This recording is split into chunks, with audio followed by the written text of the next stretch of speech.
আসসালামু আলাইকুম, welcome back to Atifa সোমস channel. সকালে যদি এমন মুচমুচে পরোটার সাথে গরুর মাংসর সবজি হয় তাহলে তো কথাই নেই। পরোটা পছন্দ করে না এমন মানুষ পাওয়া কঠিন। যারা সাধারণত সকালে রুটি খায় তাদের মাঝে মাঝে একটু আধটু ইচ্ছেই করে যে একটু আজ পরোটা খাবো। তো সেক্ষেত্রে আমরা হঠাৎ একদিন দুই দিন পরোটা বানিয়ে খেতেই পারি। যেহেতু পরোটা বানাতে অনেক বেশি তেলের প্রয়োজন হয় এবং তেল শরীরের জন্য অনেক বেশি ক্ষতিকর, তো এজন্য প্রতিদিন পরোটা খাওয়াটা হয়তোবা উচিত হবে না, তবে হঠাৎ এক আধ দিন পরোটা খাওয়াই যায়। কি বলেন? আজকে আমি পরোটাটা একটু ভিন্নভাবে বানাবো।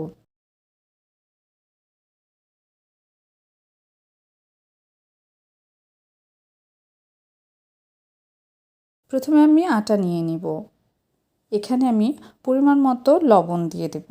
লবণটা হবে আপনার স্বাদ অনুযায়ী।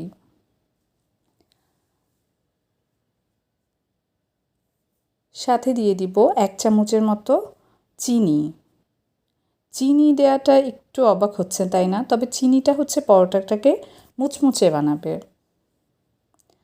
আর এখানে দিয়ে দেব 1 চামচ গুঁড়া দুধ।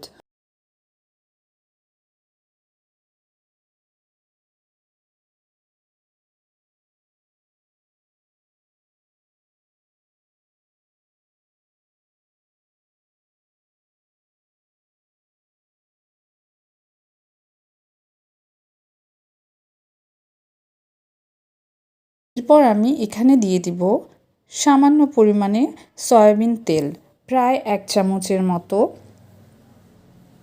সয়াবিন তেল দেওয়ার কারণ হচ্ছে এটা খুমিরটাকে একটু মোলায়েম করবে, যেটা আমার পরোটাটাকে অনেক বেশি মজাদার করবে।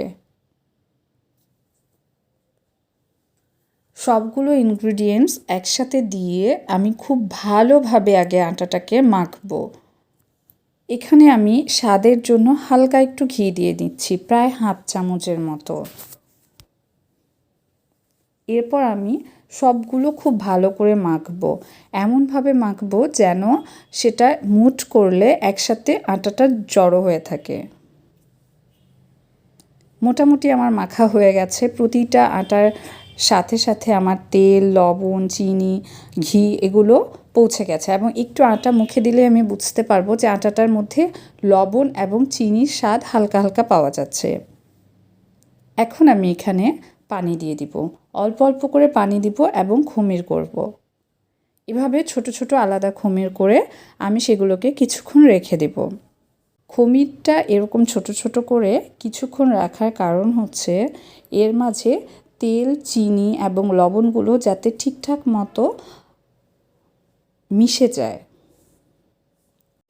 এরপর আমি ছোট খুমিরের টুকরোগুলো দিয়ে একটা বড় রুটি বানিয়ে ফেলবো। পরোটা বানাতে কম বেশি সবাই জানে, তবে আমার এই ভিডিওটি নতুন যারা রান্না করছেন তাদের জন্য। এখানে আমি একটু হালকা হালকা তেল দিয়ে পরোটাটাকে ঠিক এভাবে ভাঁজ করে নেব।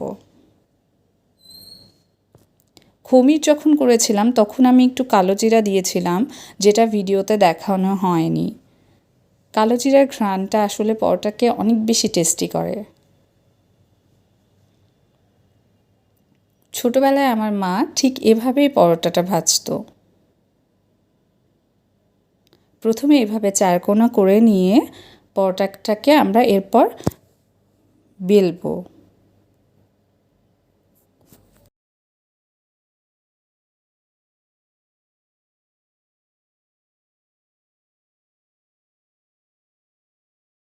আমাদের পরোটা তৈরি হয়ে গেল। আমি অনেক সুন্দর করে পরোটাটা বানিয়েছি তাই না? এখন একটা ফ্রাই প্যানে আমি প্রথমে পরোটাটাকে হালকা করে রুটির মতো ভেজে নেব। প্রথমেই আমরা তেল দিব না।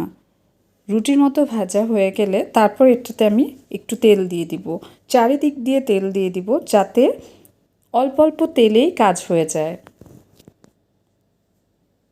দেখুন পরোটাটা কি সুন্দর ফুলে যাচ্ছে।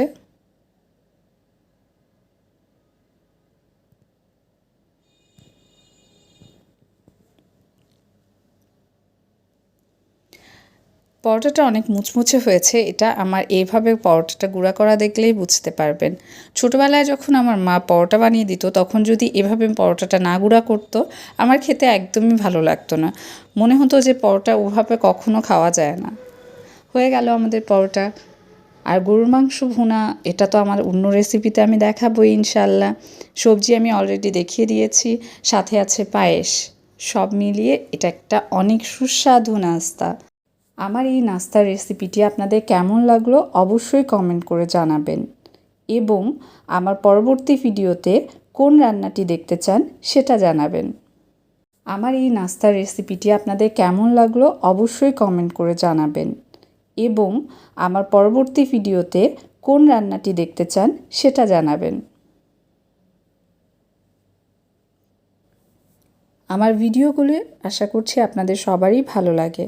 যদি ভালো লেগে থাকে তাহলে লাইক কমেন্ট করে আমার পাশেই থাকবেন, এবং যদি আমার চ্যানেলে নতুন হয়ে থাকেন তাহলে আমার চ্যানেলটিকে সাবস্ক্রাইব করে দিবেন। আসসালামু আলাইকুম।